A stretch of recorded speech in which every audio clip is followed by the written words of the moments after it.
And we're live. Oof. Case. What's up? What's up? What's up? What's up? What's up? How's it going? How's it going? Good to meet you. Good to have you on. Appreciate it, man. Appreciate it. I was bumping your song in the car this morning. Just the wave file though, don't worry. Because nobody else has that. Felt very special. Of course. No, so okay, we have lots to talk about, but you know I'm gonna ask you first. Of course. Because he came prepped. Always prepared. Always gotta prepared. do your research. What's the little something the world doesn't know about you? So I feel like this is gonna a little tie in, right? So it always ties in, I think, to my personal story, and I think it's something that's really cool. So something I feel like a lot of people don't know about me, and I hate to use this word, but like I feel like I'm a super nerd when it comes to just like everything that I do. So I love like video games, I love comics, I love movies, I love all things like that. And it's funny how like I think it just bleeds into like my regular story because it kind of sets me apart from like my parents. My parents were like they could have been superstar athletes. My mom could have definitely played for like WNBA, and my father got signed to the White Sox. Wow. He just never took the deal because his father thought he was too young.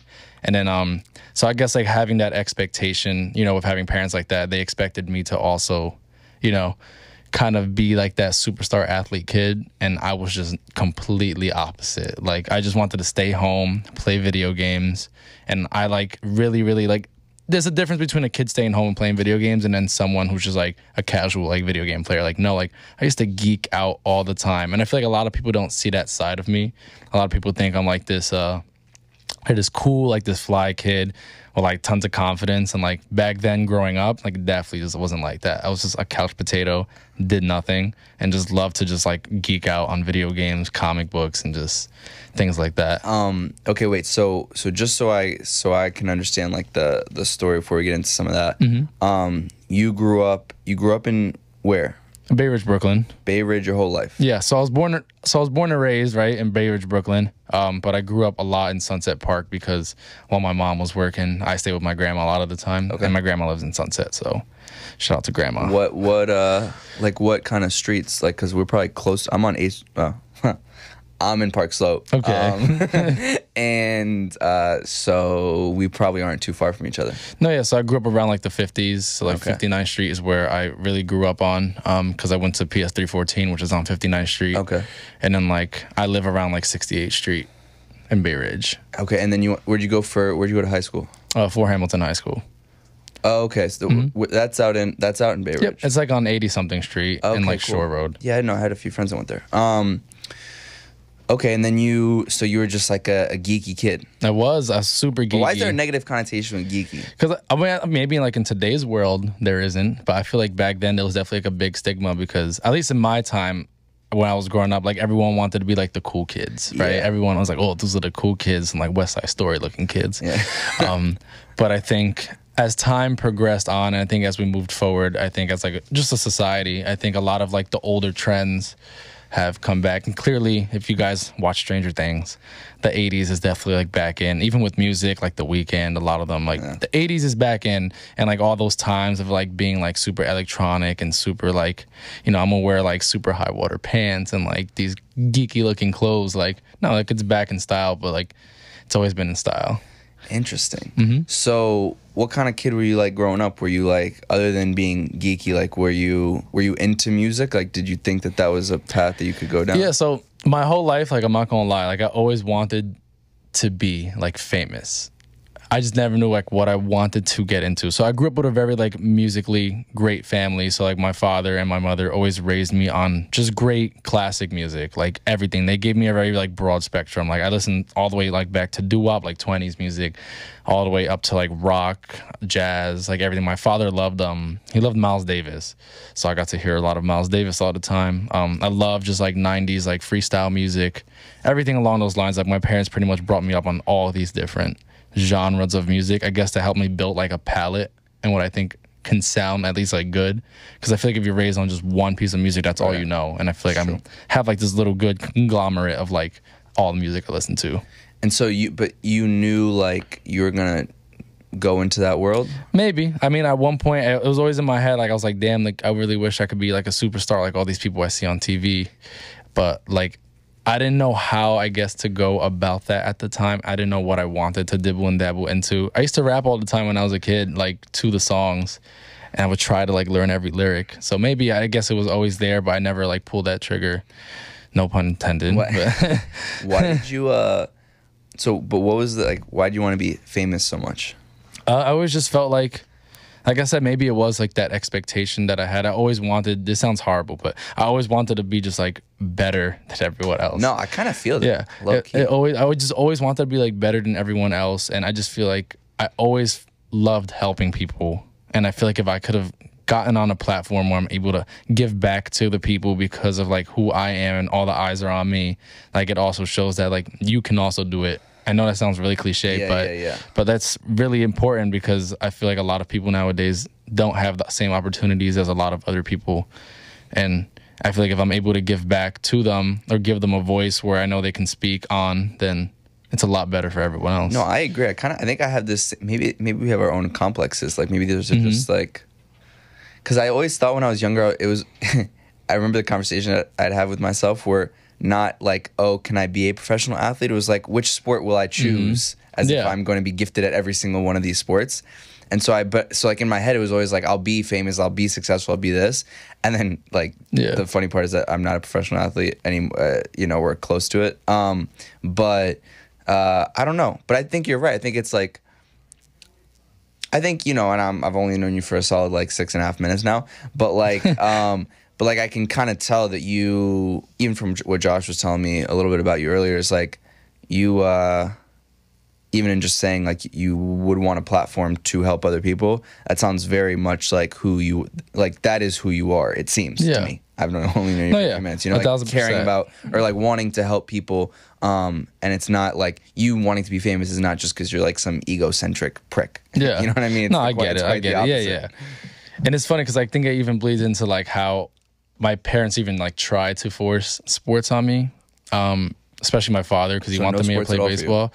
No, like they forced it on me. I tried it. Like funny story, but like he started training me for baseball and everything like that. And we were at the park like practicing one day. And I'm sorry, I'm a pretty boy, so I don't like getting hurt. And it's funny because I'm in the Marine Corps, right? I did all this stuff. I got like my black belt, all that in the Marine Corps. But like I don't like getting hurt. So when I used to train with my father, it sounds horrible, but he used to like pin me up like against the wall with like a baseball bat, and like I would have to be like, forced to catch these balls.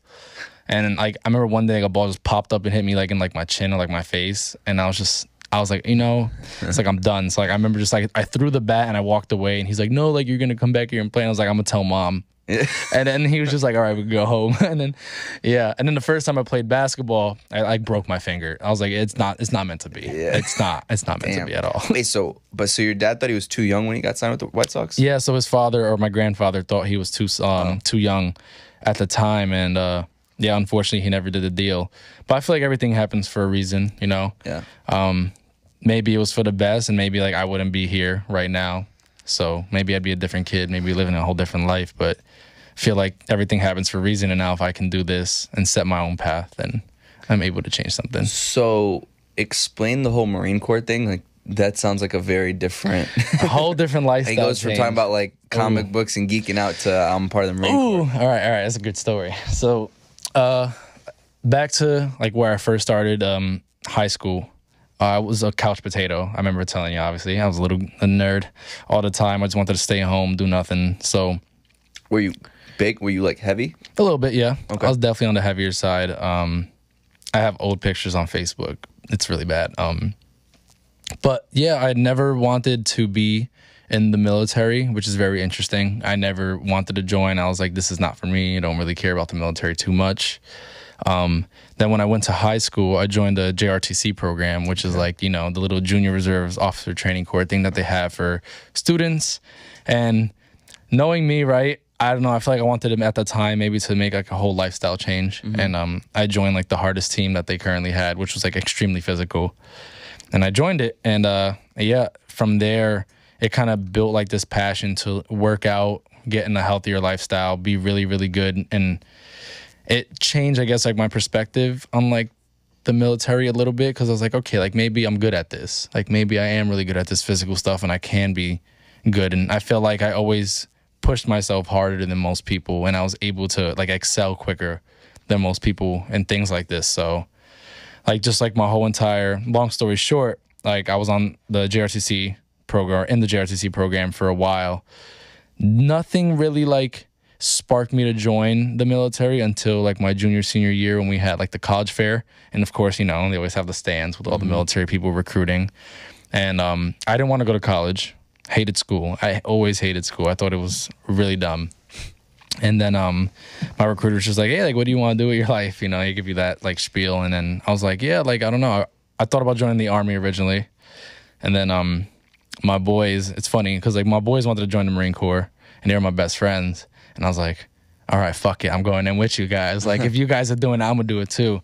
And then, yeah. And then from there on, like I signed like the contract. Everything went well. And then, yeah, I pretty much joined and I've been in for like 7 years. Wow. So at that point, like, did you feel like you were like lost? A little bit, yeah. Like maybe I just didn't know what I wanted to do at the time, because I feel like that's a lot of kids, at least in our day and age. Like no one ever knows what they want to do. I feel like a lot of people were sold this dream where if I go to college, go to a good school, I'll get a good job. But like that's not the case. And I feel like at least in today's world, it's not the case because competition's so high. Like what makes you marketable? Like what makes you different? I don't know. No job wants to take a student straight out of high school, or they're just gonna pay you like bare minimum. Right. You see what I'm saying? But I feel like it was just gonna make me, from an overall perspective, I didn't realize how much I guess it was gonna help my overall career, and anything I did just gave me like that discipline. But yeah, I joined with my friends. I didn't know what I wanted to do, and then when I came back home, I was in the reserve. So when I came back home, I went straight to college. Wait, unfortunately. So I have like really no familiarity with how any of this works. So I'm curious, like, so when you're 18 when you joined? 17. 17. And so when you like sign all the paperwork and stuff like that, like you're official, like what happens? Like what's the process? So like you pretty much go through like a medical screening. You take a test called the ASVAB to see like pretty much how smart you are and what jobs you qualify for in the Marine Corps or the military in general. After that, you go to boot camp, which is 3 months long for the Marine Corps. Where? In Paris Island. Okay, yeah. So we had someone in here yesterday that was, I was doing with John's show, who was part of the Marine Corps. So he was telling me a little bit about this, but I didn't know how similar, different. So you go, every Marine goes to Paris Island? No, so the way it's like divided is like there's two training depots. So one's in the east, one's in the west. For people who are like me, are in the middle of the United States and like to the west of that border, they go to San Diego. Okay. And then people who sounds kind of nice. And we always call them Hollywood Marines because they're kind of just like, ooh. But then, you know, yeah, I guess maybe like weather-wise, but no, East Coast Marines is where we at. And then all the East Coast Marines, they go to Paris Island. Okay. Wait, so then detail like boot camp, because that doesn't sound fun. It was not fun. I will definitely tell you, like, it was definitely like, so I went in tip-top shape, or at least I thought I was in tip-top shape at the time. And it pushed me like way harder than I thought anything would ever push me. And I left in like crazy shape. Like it was really, really tough. I think the first 3 weeks are like always the hardest. It's like a big adjustment because, you know, you're pretty much being told what to do every single second of the day. You have a picture of you when you're in tip-top shape? Oh, yeah, I think I do. Show me after, but like I definitely will. I was really skinny, but my endurance was like insane. So, but like at that point, are you telling yourself like I'm gonna be a Marine for the rest of my life? So like I already went in at the time with the mentality that I'm gonna do this for 20 years. A lot of people aren't like that. Like a lot of people really just want to join for the 4 years, get the benefits, and then bounce, right? But I went in with that mentality, like if I'm gonna do this, I'm gonna do this long term, because like 20 years. I started at 17. I retired at 37. You see what I'm saying?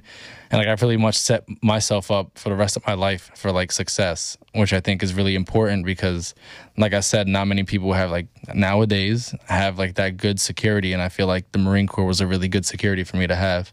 And it gives you a lot of opportunities, and it's just like everything else. You have to search for what you really want in the Marine Corps.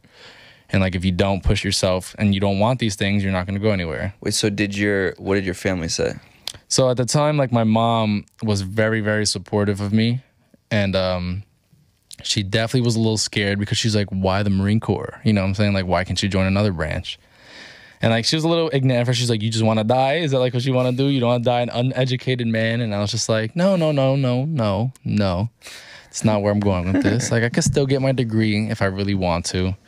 My dad was like super supportive. He was like, yeah, just go, just send him. Because my dad was originally in the Army, so. Do you have siblings? No, only child. Oh, me too. Yeah. There we go. Wait, so, but that's great. Like, I feel like, I don't know.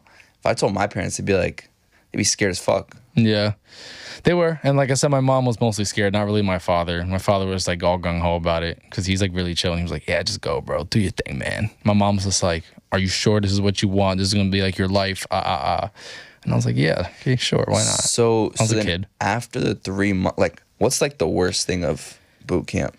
I want to say like the third week, I feel like was like the worst week. And honestly, like, I don't know if it gets like easier or you just get like used to it. But in my opinion, a lot of people always say like it definitely got easier because once you start being so acclimated to like the environment that you're in, you pretty much just like, it's like smooth sailing from there on out. But I do think the hardest week were the first 3 weeks because you're coming straight from home as a kid with no experience and you don't know what to expect. And then you go into this world where your life is pretty much controlled the whole entire time because like they're training you. That's their job. Safety is paramount. So like I understand like their job is to train us. So those first 3 weeks is a really, really big change. Like the weather is super hot. The way you talk is completely different. You got to talk in third person pretty much the whole entire time. Wait, in third about yourself? Yeah, like the way you have to say like this recruit. Like it's not like me, I, none of that no more. You have to say this recruit. Oh, wait, really? I feel like it would be the opposite. Wait, why? It's because like their whole like mindset, and like this is what how I'm getting out of it, right? But their mindset is like everyone here is the same. We are all the same. We are one team. So like if you say me, kind of like idolizes just you as a one person. So they want to build like this team fundamental where we're all the same. We're no different from one another. So you're not better than me. How do you refer to like your boy? Like this recruit, that recruit. Oh. Like that's it. Like no last names, no nothing. You, like, point, when you say this recruit, you have to point yourself like. Yeah, you can say like this recruit or that recruit. When you say that recruit, you can say like their last name if you know it. Oh. Yeah. Wait, and then you have no phone? No phone, 3 months. And you're not sleeping great, I imagine. I mean, I don't know. You're supposed to get 8 hours of sleep. That's what they say. You're not. I don't know. I feel like I didn't. Like I definitely, they're already screaming like at 4 in the morning. I'm like, I guess I'm up. Yeah. Fuck. Wait, and like, what do you got? Do they eat well? Yeah, I think the food was actually like pretty decent. Like, I can't lie. Is it like? It's like normal food. I don't know how to explain it. It's just but like what does it food. look like? I'm picturing all this shit that like the idiots. I know that, like, you're probably thinking about like Forrest Gump shit. Yeah. Like I have no idea. I'm just trying to picture like what, like set the scene. So it's just like you pretty much like obviously like you have like chows, what they call it. You get food, breakfast, lunch, and dinner, and then you pretty much go to like a chow hall. It's like a dining hall. And like you're pretty much on a line. How many people are in this whole? So it depends how many. It's a ton of people. So we're in and out in like probably like 5-6 minutes, 5 to 10 minutes. Like we get our food, out in like 5 minutes. Like yeah. But like how many people are in all of Paris Island? I don't know how many people on Paris Island, but in my platoon at the time there was like 90 something people. And are you boys with all of them? No. Are there some that you hate? Yeah, 1,000%. Like there's people like while you're there you're not gonna like, just like everywhere else you go. And then there's people who you stick naturally to, who you're really cool with. And I still talk to like 2 or 3 people from boot camp that are like family to me now. You know what I'm saying? And so in after boot camp, what was like the most like strenuous activity, like physical activity you did? I feel like the whole thing was super strenuous, but in my opinion, like what made or break me, I guess, was like the final hike. Like the final hike. So I hate hiking. Yeah, hated me it. too. Jesus. And like what they like so like the thing is like we have so much gear. We have our rifles and we have like Kevlars and like your head produces the most heat a lot of the time. And we wear this helmet and it's like 100 degrees. And it's just like I just want to pass out 99% of the time. But our final hike was like I want to say like 10 miles. And it was just so miserable because like after the final event, which is called the Crucible, like I'm not going to give too much tea on it, but like the final event is like they keep you up for like 2-3 days and you're doing a bunch of these like crazy events, all combat oriented. You're like mimicking the old like combat events that like the Marines went through. And then at the end of all this, you pretty much just got to hike 10 miles and it's just like your feet are wet. They're disgusting. You're gross. And it's really, really hectic because I hated hiking. I couldn't stand hiking. But then it's just like, I knew that this was the final stretch. Like, this final hike can make you or break you, and if you fail, then like you got to get sent back and you got to redo this final event with another platoon. And I was just like, I'm gonna suck it up. If I pass out, I pass out, and I really too stubborn to pass out. I will not pass out. Like, I don't care how hard I'm about to die. Like, I'm like exhausted thinking about this. Yeah, and it was really, really tough. I think that final hike was just like a good make or break. And it really pushed me mentally, even though my feet were destroyed and like bleeding, like bad. I knew like after this, it's just like pain is temporary. Like pride is definitely forever. So I was just like, I'm just going to rock with this because then after this, I see my family. And so wait, how old are you doing this? I was like 7. So I turned 18 in boot camp. So yeah. Oh, happy birthday. Yeah, for real. On that awful hike. Wait, so then how's it work after? Because then I'm like a real dummy when it No, comes it's to okay. So I'll explain. So after, like, I don't know if things change now because times were a little different like 7 years ago. But after 3 months, you get a 10-day break. You go back home to your families. You get to do your thing, hang out, prep, relax. Because after that, whatever your job is, if you're a grunt, then you're going to go to infantry training school. Or if you're just like a non-grunt job or a non-combat job, then you'll go to MCT, which is Marine Combat Training, which is a month long.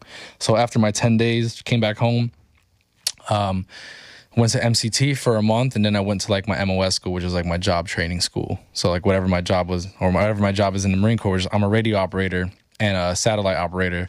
I went to that school for a certain period of time. So yeah, which was like maybe like 6 months, 7 months. And then you get deployed? No, and then I came back home. Back to my unit here.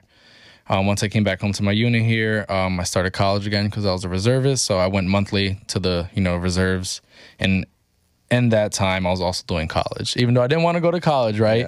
Yeah. I got accepted to Marist, great college, and then at one point I did get deployed, and this was like maybe like my junior year, halfway through my junior year. To be honest with you, I was in a major I didn't like. I was originally a sports medicine major. I hated it. I don't like sports. I know we spoke about this in the beginning. It's funny how this all ties in, but I hated sports, but I chose to do it anyway because I was very athletic. I loved working out. I was in tip-top shape, and I felt like if I was able to help people, then it would be a really cool thing and I can learn, but it wasn't what I envisioned it to be, and I think the program was so hard, and it really made me feel like I wasn't smart. Maybe it's because I didn't, put in as much effort as I definitely could have. Right. And I think it was really hard to balance at the time, just like my military life and college, because it's a lot. And a lot of people don't understand that. And I had to put in tons of clinical hours, but sometimes these clinical hours will like interfere with like my military time. So it's just like if I don't have a certain amount of hours, then I can't continue with the program and graduate. Does the military pay for your college? Yeah, they paid for a certain amount. Okay. And then obviously as a reservist, you don't get like the full, like 100% benefit, right? But like I said, halfway through my junior year, I just wasn't happy. I'm not gonna say depressed because I don't suffer from depression. I just wasn't happy, I guess, where I was at the time. And I felt like I could have been doing a lot more. And my grades were definitely suffering. I just wanted to party all the time. And it's sad to say, but like I really needed like a full 360 at the time, and I don't know what the fuck I wanted to do. So I remember that summer they offered me, I was in the training session for 2 weeks with a lot of my Marines, and it's funny, this guy changed my life, but this one gunny came out asking, hey, like, does anyone want to deploy who's a radio operator to CENTCOM? I didn't even know what CENTCOM was at the time, which stands for Central Command. And I didn't even know what that meant. And I was just like, yeah, like me. Like, I raised my hand. I was a radio operator. And so I was like, cool. And then he, like, signed all the paperwork and everything. He told me it was CENTCOM. I was like, cool, whatever. Like, and I told my mom. And I didn't know where I was going at first at all. I didn't know where I was going. And then, like, I asked, like, 2 weeks later, I was like, hey, like, do you know, like, where exactly I'm going? And they're like, yeah, like, you're going to Afghanistan. And I was just like, oh, okay. I don't have much of a choice at that point. I already signed everything. And I was like, okay. And like, I don't know how to tell my family at first. Because that's like the roughest thing. And like, that's like one of the places like no one wants to go, especially if you're going on a combat deployment, And then I remember just like sitting my mom down, and like I applied for classes just in case it fell through. And I told my mom, like, and I ended up switching my major actually at the end of that year too. I wanted to be a business major, and I feel like it worked way better for me, and that's something I should have done. I told my mom, like, later on, I was like, hey, I just want to let you know, like... Just casually going to Afghanistan. Yeah, no, like, I broke it down a little nicer than that. I was like, I'm not going to go to college next semester. I don't feel like I want to go back. I got this opportunity with the Marine Corps to deploy, And then she was like, oh, like, so like, where are you going? I was like, well, I'm like, you might want to sit down for this, but I'm going to Afghanistan. And she was just like jaw dropped instantly. Yeah. And she was just like, oh, for how long? And like my orders at the time were like 18 months. So that was a long ass time. And then I don't know how to break it down to like the rest of my family. I told my dad like much later on. My mom was like devastated and she was very worried. But I told her like, I'm a grown man. Like, I got to do this. Like, I don't want to be in school at the time. I feel like I was doing really bad. I was like, I don't want to waste your money. So was it more for? But hold on, it was more for you as opposed to like your. Not to say that like, because some people their initial reason is like, I love this country more than anything. Yeah. Not to say like you can't both want to do it for yourself and for this country, but like for you, you felt like it was more like it was more like to try to figure out your life first and foremost. Yeah, and like.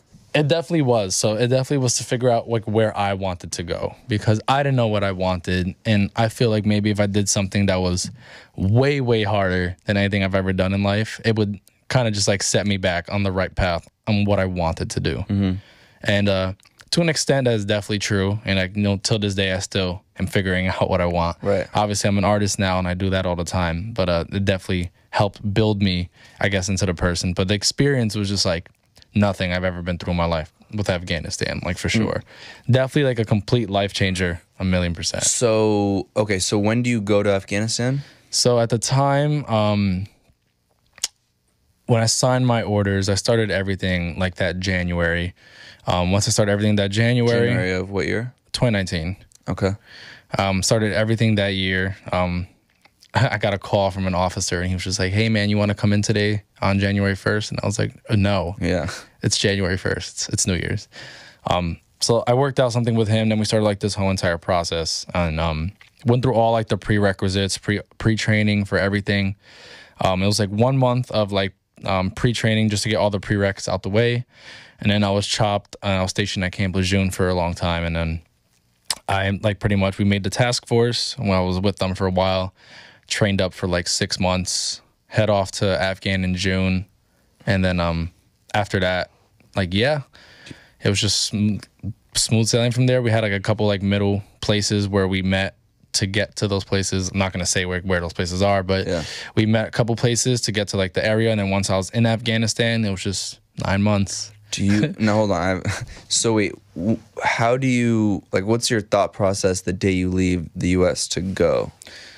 So like I was like nervous. I was a little sad. It was definitely sad because like this is like I'm going on a combat deployment and I guess like I know what I signed up for, but like you really don't ever know what you signed up for. No one ever knows what they truly sign up for. And I was definitely sad. It was definitely I knew it was gonna be a big change and I really didn't know what to expect. My family was just like I said, they were devastated. I knew I was gonna miss them and like I was like in my head I was like, what if this is like the last time I'm ever gonna see them? Right. You know? But yeah, like I just made sure like I took in everything they were teaching me because like everything that they teach you is extremely important while you're over there. So did you know anybody that was getting deployed with you? Like nah, not at all.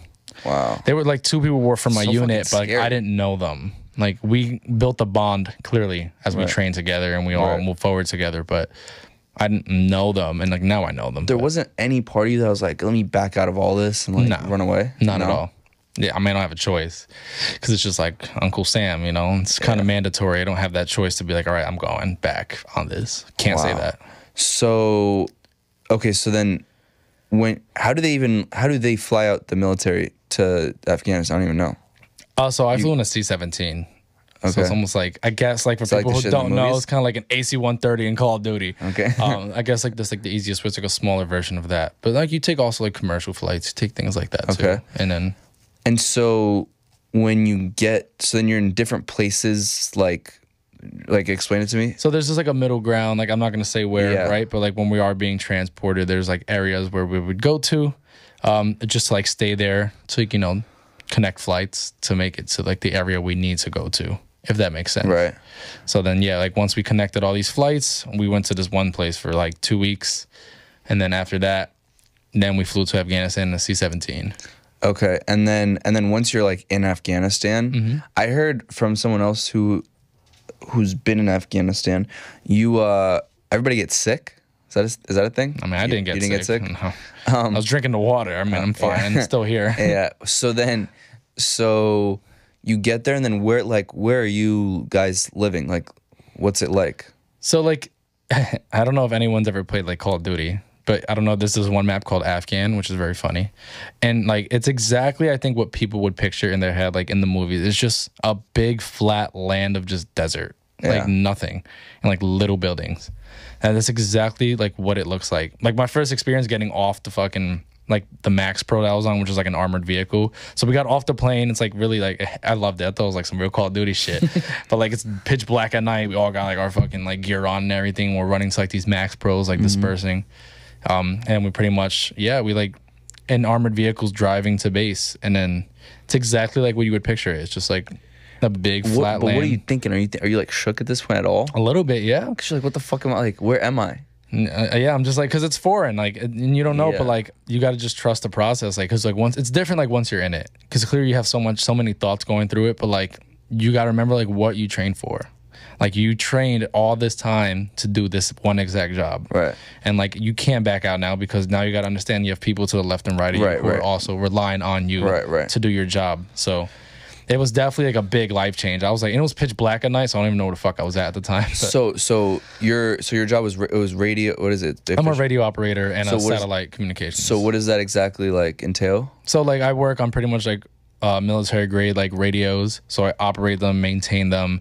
I'm able to make like calls on the field with them. And then for like my satellite job is I'm able to use antenna terminals, connect to a satellite in space, or you know, a little orbit, and I'm able to provide services for people like in the field, like internet services. So like, give me an example of how that what happened, like how does that like manifest? Okay, so like for our mission, right? Just in terms of what we were doing, we have a lot of computers and a lot of phones, and the systems that now hypothetically speaking, right? Like here in America, everywhere we go, you could just plug them shits in, right? And they work, right? Yeah. So like obviously over there it's a little different, because like you have phones with like different like classified information titles, and you know, secret, unclassified, things like that. And then like the way it works is like I have this gear, this little piece of equipment on the field that's like satellite. It's called satellite terminal equipment. It does a whole bunch of different things, right? And what it does is like it's a little antenna dish, and it shoots up into the sky. And like what I do is like once it connects to the satellite, what it does is this is exactly how like your little internet providers work at home. Right. Connects to the sky, and then once I send a message to them, they send a message back to me. Right. And then once we're locked onto like the bird, which is the satellite, now like this system that I currently have pretty much acts as like a modem or router. And I'm able to provide internet to other people who want to plug into it, and like phones who want to connect to it. And then people can make these calls to each other on like the whole entire network that we're on. And if you really want, you can really call home, but you know, you shouldn't do that. Right. Oh, yeah. Okay. Wow. And I have my cell phone. It's not like I couldn't use it. Yeah, are you allowed to? Yeah, I had my cell phone. We just couldn't like post any pictures, nothing like that. So I posted whatever, kept a whole bunch of things for myself, and then if I wanted to make any transactions, check my bank account, I was on a VPN the whole entire time. Oh, okay. Yeah, I wasn't getting robbed. You crazy? Yeah, for real.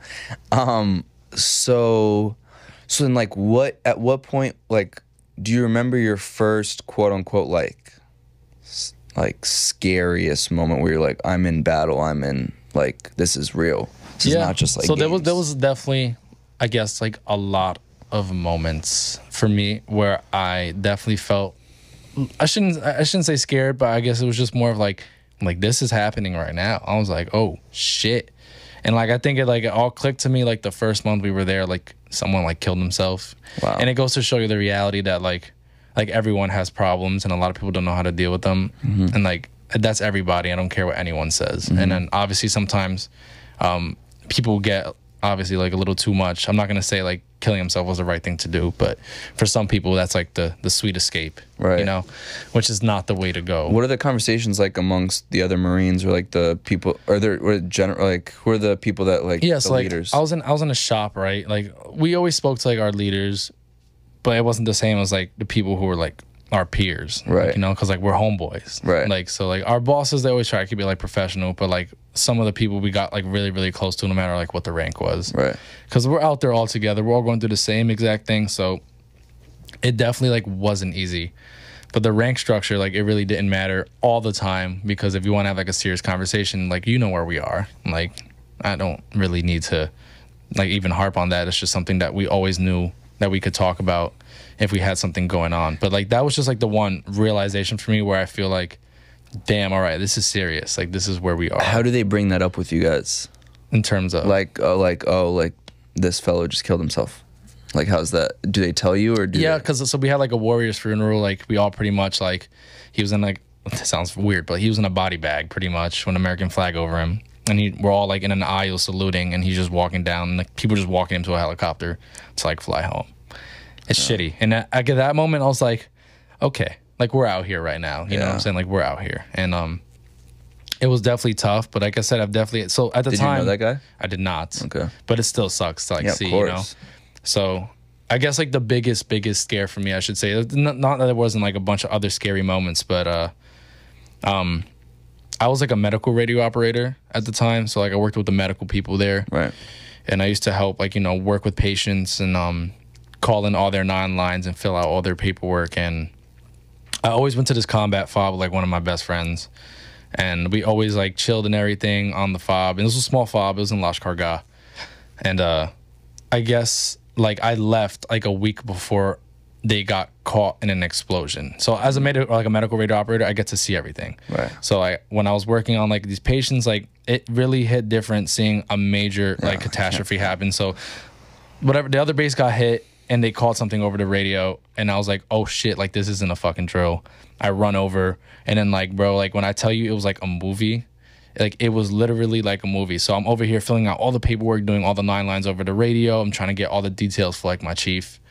And then like people just start like rolling in, bro, like gushing blood everywhere. And it's like fucking like a movie. And like, I really feel like it hit me when like I saw this one kid come in with like a couple tourniquets on his leg. And then he comes in rolling in. And I thought he was joking at first, because he screamed and he was like, it's fucking hot in here. And I thought it was funny at first, and then like I really realized, I look over to him and I'm like I see them taking off the tourniquets, bro, and he's just like gushing blood from his like leg, like all over the floor, and I'm like, oh, that looks really painful. And he's like screaming in agony, and then like I didn't realize like my best friend got hit. So like one of my best friends, he just rolls in, and I see him in pain, and I'm like, this is real. Yeah. And like it's different to like see your friend on the operating table, and you're there like looking at him, and it's just like, oh shit, like, this is real. Like, this is real life right now. And like, you don't know if they're gonna die, and you're talking to them, and it really does hit different. And like I said, it wasn't just 2 people. Like, people just kept rolling in and like screaming pain and agony. And it's why, bro. Because what it it's like a mortar round like hit. They shot like a mortar, and then once the mortar hit the ground, clearly there's like a big explosion, like a big radius. Wow. And then like they all got caught in it. But like I said, all these people were rolling in, bro. Like, how many would you estimate? Like, I think around like 10 of us got hit. Wow. And it was definitely just like a moment where it was literally a movie to me, because I was just like, fuck. Because to me, like, I felt like we lost. You know what I'm saying? Like, the mission's done. Like, Call of Duty, like, we'll get them next time. No, like, literally, like, it just felt really shitty seeing all my friends come in. And it hits different seeing all your friends is on like an operating table. Right. And it's just like, they're screaming in pain and they're in agony. And like, you can't really do nothing to help them. And I guess like, survivor's guilt is real. Like, they didn't die, gratefully, right? But like, I always feel like I could have done more, and maybe that's something I still need to work on and hash out myself, because they're still here and I'm really grateful for that. But like, I always feel like I could have always done more, even though like, but you're not even a medic. I know. Yeah. And even though I know I couldn't, but like, that's not my job. But it's just like, when you see that, you feel like helpless. Do they have any like lingering issues with those specific injuries still? Yeah, so like, definitely, like, you know, a lot of things like come with things like that, like PTSD clearly, and like maybe like some like ongoing like physical issues. But like, that's just for life, and that's definitely gonna be with them for life, as it was gonna be like with me for life, because that was just as traumatizing for me. You know, but yeah, like, I remember I was with my friend, I was talking to him the whole entire time, and like after they finished like working on him, I looked at him and I was just like, what happened, bro? Like, what happened? Like, I didn't know what to say. I felt like a kid. I was like, what happened? And then he looks at me and he was just like he was high as fuck because of all the medicine. But he was just like, they got me, man. Like, they fucking got me. And he's like, I'll see you like home. And I was like, damn. Is that what happened? Like, so after like a serious injury like that, they'll ship him off home. Okay. And then I was like, damn, like, that really hit different. I know. And I was just like, like, I'll see you home, bro. Like, I guess I'll see you soon. Man. Then like we came home and he was there, and I was like, yeah, we made it. How do you how do you deal on like a day-to-day if like, do you feel like you suffer from PTSD? Would you say? Definitely, like when I came back home, I was definitely like on edge, like all the time.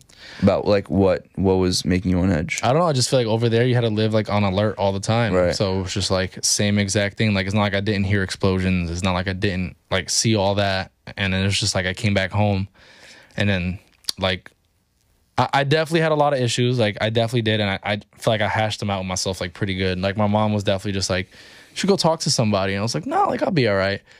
Probably should have talked to someone. I probably still can talk to someone, right? But I think that's something like important that we have to like understand and realize with ourselves. But like with that whole like thing, like I feel like I wasn't myself. I feel like when I came back home, even though I was done over there, I felt like I still was obligated for things that were happening over there, if that makes sense. Like I feel like I was still over there in the sense of where like I still need to do my job, but like I was home. Right. And it was really weird. Like I would wake up and be like, where's my rifle? Right. And it's just like, because you're with it every day. Right. And they tell you like, you can't lose this, obviously. Did you what was it like when you knew you were gonna come home? Like that feeling before you got home? Must have been amazing. I was so happy and overwhelmed. I did so much like karaoke at like the spot we stayed at before like our transit area. I did so much karaoke. It was such a good time. And then like it was just like a big relief because like it was just like, damn, like yeah, we did it. Couldn't believe like it really did feel like, yo, like we did it. Yeah. Like we made it back. And like I don't know, like maybe my boys might feel the same, might not feel the same. Yeah. But for me it was just like, this is unreal. And so okay, so from now we'll talk about the music stuff in a second, but like, all right, so you're still currently a Marine. Yeah. And would you like, do you have the choice on if you can or will be deployed? Or I definitely have a choice. They offered me a deployment recently, but I decided not to because I wanted to pursue my degree. Okay. And then I graduated in May, so I got that. Congratulations. Thank you. And so like, what do you, with regards to the Marine Corps, like what is your plan? What are your plans with that? Continue like another maybe like 20 years, or I should say 13 years. I'm trying to get out in 20, but yeah, like I want to continue my career. I just re-enlisted for another 4 years. Okay. So, yeah, I definitely want to push myself a little bit more. I want to be an officer in the Marine Corps. So like, I don't know if I want to go the regular officer route or I want to go the warrant officer, which is pretty much like an officer, but who specializes like in their job. So I definitely want to like put in for all that. And but wait, so what befuddles me is like, okay, so you have a new single coming out July 1st. I do. Well, this will come out on July 1st or shortly before or after. A great song. I was telling you, I'm not kidding. I was bumping it heavily with featuring Dave East, very big feature. Of course. So where I'm befuddled though is like, say that takes off or say that like the music takes off. Is there any like are you still prioritizing the Marine Corps over so like music? According to like the order, I'm pretty sure like if you get like really famous and rich, they kick you out because it's like a crazy lifestyle change, and then they believe that since you're making like so much money, like why should you care since we're not paying you as much? Right. And it's a big lifestyle change, and you pretty much become like a safety issue. Okay. But, like I don't know, I just feel like, to be honest with you, like I love my Marines and I always talk to them, and like I love them like my family. Right. So like even if I did get big, I feel like I would want to stay in because like I feel like it humbles me. It keeps me like on like, you know, this platform where I'm just like, all right, like not like we're all here together doing the same shit. Just because outside of this I might live nicer, doesn't mean like I don't want to be here with y'all doing the same thing because I love this life too. So wait, what I'm confused about is like when you're here, you get to live life normally. Yeah. Like 100%. There's no like, oh, I have to be at this place at a certain time. No. Yeah. It's like, so there is like monthly, right? And like for at least me now, like I'm platoon sergeant of my platoon. So like it's pretty much I'm on work 24/7. But like I get to live my life like day to day like a normal person, yeah. Okay. And so wait, so they pay you like every like monthly. So when I go in for like the days that I need to go in, they'll pay me. If I have to work outside of those work days that are designated to us, then I get like additional retirement points to my retirement. Okay. And so like do most like active Marines, they have like full-time jobs, other full-time jobs? Yeah. So like being a reservist, like that's the whole point of being a reservist. You kind of get to dib and dab into like the Marine Corps life, but also have like a regular civilian life. So you pretty much get like 2 incomes, if that makes sense. Gotcha. And okay, that's cool. Compared to like an active duty Marine who's like on call 24/7, always doing their job 24/7. You see what I'm saying? Gotcha. It's a little bit of a different lifestyle, but like I said, I will never judge someone for choosing like either life. You know, both are just as hard. And I feel like it's harder sometimes even for a reservist because you balance out your personal life and work life and the Marine Corps. So, okay, so right now, are you doing music full time while you're here? Yep. Okay. Full time. So a lot of people always just think like, how did music come into play? Right. When you're doing all this Marine Corps shit. So it's funny. So in college, I know we're going to go a little back here, but in college, I heard a song on the radio. I'm not going to say the song, but I was like, damn, this shit sucks. I was like, I could definitely do a better song than this. So I was really interested. I started with one of my best friends at the time, started making music together. And I was like, oh, like this could be something cool. Yeah. And then I started doing it and people started like reciprocating it. And obviously at the time I was rapping about shit I definitely didn't do and I probably shouldn't have rapped about. Yeah. But that's like what everyone starts off as, I feel like, because you're so influenced by everything that you hear. Right. And then I didn't take it serious. It was just a hobby for a while. I started off on SoundCloud. And then I dropped like my first like little mini EP that was a little more serious before I deployed. And then when I came back home, I was just like, I wrote some music out there and I dropped another project when I got back home from Afghan because I had the funds. And I feel like I was at that point, I was like, I want to take this shit serious now. I was like, I could definitely do this. And then, so like, I want to say like, it was always just been a hobby to drop it for fun. And I didn't take it serious maybe until like 2020 is when I really was just like, all right, this is going to be like serious. I really want to do this. And then, yeah. And then pretty much like from there moving forward in 2020, I worked with a team, like took everything serious, had a PR team, had a marketing team, got verified on Instagram through like PR. Right. And then like Instagram, obviously. And then like I just started taking my career more and more. I started to network. It's really about who you know, not really what you know. And then I just continued to work on my craft. I was never happy with the music I was dropping, ever, until I want to say like the last like 4 songs that I've dropped. And I'm going to be honest with you, like even then, like I'm always just like, I hear it, and I'm like, I could always fix this. But to someone who hasn't heard me, could be like clean ears, you know, they're always just like, wow, like this is actually pretty decent. But like I could tell like no one ever really like took me serious until I want to say my last like 3 or 4 songs. But I think the last 3 or 4 songs were just like, boom, like on the nose. Like this is me as an artist. And I feel like this newest song that I have now with like Dave East, it's just like the most of me like in a song where it makes like sense. Yeah, no, I mean, it's what I was saying to Josh and I was actually in the car with one of my friends the other day and I played it. And they were like, "Wait, I feel like I've heard." Like, everyone says, you know, like it's like it's like I feel like that like this is like some like very like high quality mainstream things that you'd hear on the radio. You know what I mean? So that's why I'm excited to for you to drop it, because like I think it's like it's what I was telling you the other day, even when we were messaging, that it's like one of those songs that would go viral on TikTok or like, you know. So I'm excited for people to hear it. I think so. How the Dave East, like, how does that come about? I'll tell you how the whole process of this song came about, which is really interesting. So I was working in the studio at the time on a couple songs, and one of my friends that I met at a Dave East drop, because my best friend Ethan, he took me to a drop for Dave East. And at the time, I wasn't super huge into Dave. I wasn't listening to him like all the time. Listened to him, didn't get into him like too much, right? Always was a fan of his music though, like nothing like that. Amazing dude, lyricist, bars all the way through, and like he's definitely like a perfect like representation of like hard work and hustle, and definitely a big influence from like all the old heads, and I love it. And like I always listened to that and I heard that through his music, but I never thought I'd have a feature with Dave East. So like he wasn't always on like my biggest demographic, but always like listened to his music at the gym, loved his music. And then at the time, like I said, I met this kid named Forsyth, and we hung out on that line. We were talking. He said he had a song with Dave East, so he wanted to meet Dave East at the pop-up shop. And I was like, oh, that's like really cool. So like we just talked for a little bit. I didn't stay for the pop-up shop the whole time. I got their Instagrams, and then that's it. And then after the pop-up shop, like Ethan, like my friend, started showing me like more and more Dave East, and I was like, damn, this shit is fire. Like he's really talking. Like I really love this shit. And like sometimes I do catch on like a little late to like a lot of artists, but I'm glad like I caught on to it, because like his music in a way like changes my life, because I love it and I can hear it and I'm like, all right, this is like really good influence. I hear what he's saying, like I love what he's talking about.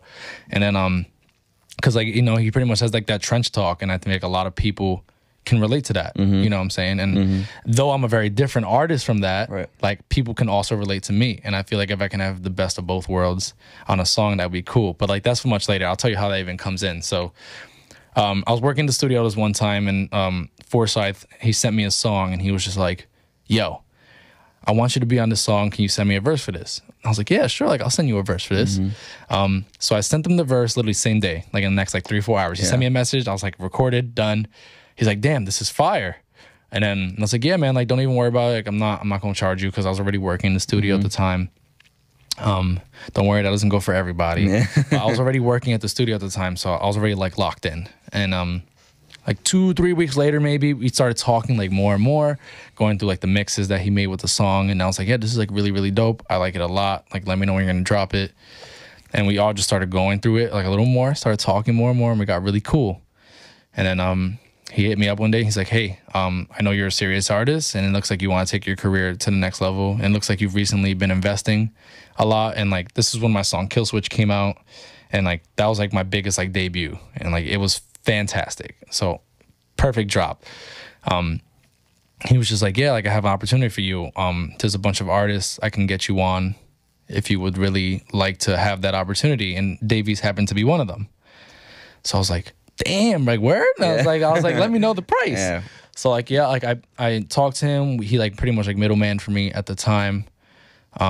And then, yeah, like his team was extremely professional, Davies' team. So shout out to them for being extremely professional, working with me.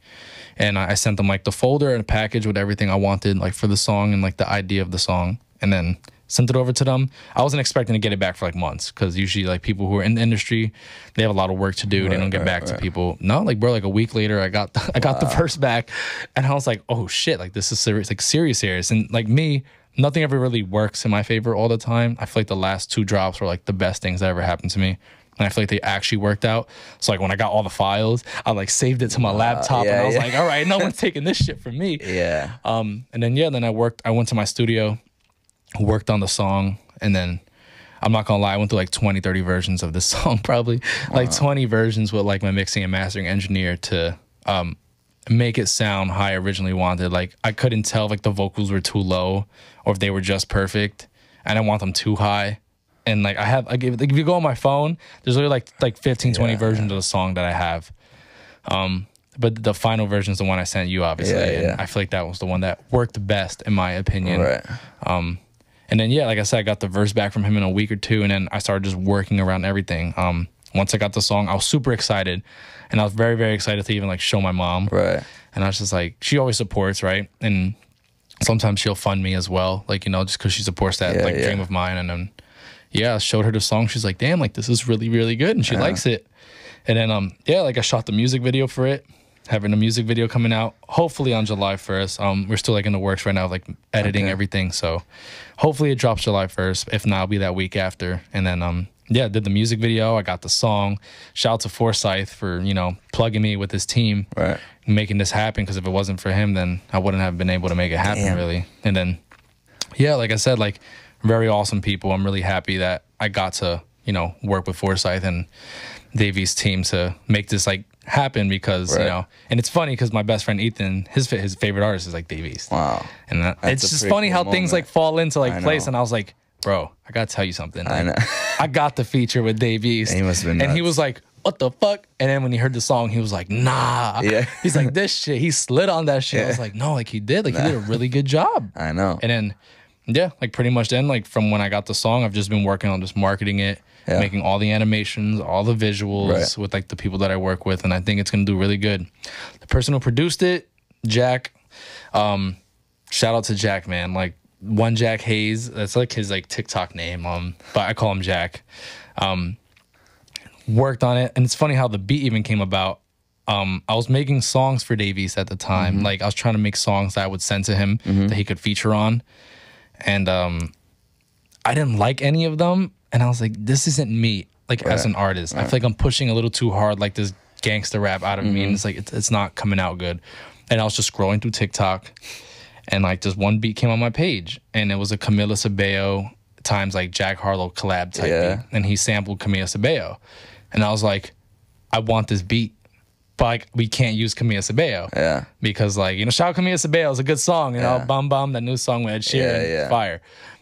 But I was like, we can't use this. I'm like, you need to give me a cleared sample. Right. And like at first I think he didn't know how serious I was with the song. And then I think he knew I was really, really serious when I sent them over like, yo, I got Davies on this. And then from there it was just like history. He was like, ding, like, oh shit, this is really happening. So like, yeah, and like he's very like popular on TikTok. He's famous. Right. And like I was like, this is gonna really help me. Right. Like this is gonna, like, you know, like I trusted him a lot, and he's making content for the song now on TikTok, and how he got that placement. And I feel like the song is just gonna I think it's just gonna blow, man. Like, So it has no choice. So like, what would be like the dream? The dream? Yeah. I want to go to a mall and it closes down because I'm there. Yeah. Nah. So like, so the dream for me, like in my opinion, like I want to be able to just work with a bunch of like just the people that I've always grown up on, meet these people, learn from them, take in this advice. Like, I always sounds really cliche because people always say I want to give back, but like I genuinely like want to give back. Like I want to build up the neighborhood I was raised in and give back to them. I'm not on that level yet, right? Like a lot of people always say like you could start now, but like it could be very minimal, but I want to be able to just make it and just make a big change. Yeah. Instead of something small that's not going to last. Right. And I feel like for me, like the big overall dream is just I want to be on stage. I want like have like thousands of people just screaming my name. So if you're on stage and you're there, like the Marine Corps are gonna kick you out. I mean, maybe, or they'll support me, or they'll support me. One of the two. I don't know. I don't know what the goal. I don't know what that is. But like my dream, like I said, like that's. I just want to be on stage. I want to have millions of people, thousands of people, just knowing who I am, and like I want to show them that you can make it. You know. I think it's awesome too, cause like you, what I'm kind of like realizing is your whole experience in the Marine Corps. It so clearly translates into like your work ethic and even your mindset, it seems like to me, and music and I guess your life in general. I think so. And honestly, I don't think I've ever looked at it like that. That's a good way to put it, I guess, from someone who's like an outside perspective. Because I mean, like, think about it, like hard work is, you know, there are people that work hard, but not everybody does. But then also there's like another level of like hard work and also just like respect for the people that you work with and your family and your friends and your neighborhood. And for me, I feel like you encompass all of that really well. And so I think like that's something that you don't see amongst a lot of like 20-year-olds naturally. And so, you know, I guess it could be from being raised by two very good parents and also just by virtue of, you know, your experiences in something as structured and as concrete as the Marine Corps. Yeah. You know what I mean? I agree. And like I said, like as I just continue to grow and just like, you know, try to work on myself, then like hopefully it just makes me better as a person. I can just keep pushing more up that little totem pole. So, okay, so say you come back here in like a year or two, whenever, like just hypothetically, or 5 years or whatever, like, okay, let's say in 5 years, like where's everything at? Like in 5 years, like if I come back here? If you come back right here. Oh man, security team gonna be right out this door. Josh is gonna be strapped up in here. We're gonna have thousands of dollars on the table. We're gonna have a whole team in here. It's gonna be, what are we gonna be drinking? Yeah, we're gonna be drinking. I actually stopped drinking recently. Okay, never mind. I did stop drinking. I stopped. What are we eating? Caviar? Caviar. You're bringing the caviar. Obviously, come on. A little caviar. We'll get some sushi with the caviar. We have the chefs over here. Right. No, like in 5 years, like if I do like come back here, I really do hope. Like I said, like Josh has been a really big part also of our podcast, Brothers in the Deep End, and like I never forget people, in my opinion, like who have always helped us grow. Right. And like for people who've always been there. Yep. For me, I always want to give back to them. Like I always said, like if I won like Mega Millions, I have like 2 or 3 people that I would give definitely money to. Yeah. But like there's also like people, like hypothetically speaking, like right, if I win, even though I probably never will, like I would definitely give like Josh a big cut of that to help this, baby. because seriously, like I see what he tries to do for a lot of people, and I think it's extremely important that like, and like I said, bringing up people is the biggest thing. I think he loves genuinely helping people. So when you are able to spread your wealth, you know, and pretty much build like your little army, like you can always bring up other people. If he's able to have those funds and build up this place even more, that helps him, and that can help other people on this platform. And I think that's like just awesome because everyone's so in tune with just like mean and like mainstream media, and it's just like everyone's so like tired of it. No, this is nice. You and we can start the Josh fan club. That's what I'm saying. No, yeah, we absolutely love Josh here. No, I think, look, I think you're right. I think your mentality is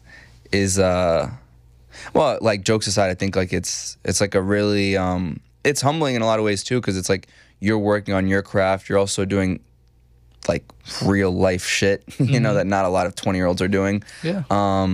So, you know, I'm excited for you. I appreciate you taking the time today. Of course, thank you. I'm you know, when this thing comes out, we're gonna blow it out of the water. Oh my God, I can't wait. I can't wait to show the world this, man. I really can't. I know it's gonna be very good, and you know, anything that I can do to help boost the shit out of it, I will do, and you'll let me know. But yeah, man, thank you so much for doing this, and I'm excited for you. And shout out to Josh, man. Yeah, that man's really the GOAT. For real, for real. All right, thank you guys. Thank you so much, man. Perfect. Thank you so much for watching this video. If you haven't done so already, please make sure you like the video, subscribe to the channel, follow me on Instagram at felix.levine, and if you have something to say, please leave a comment.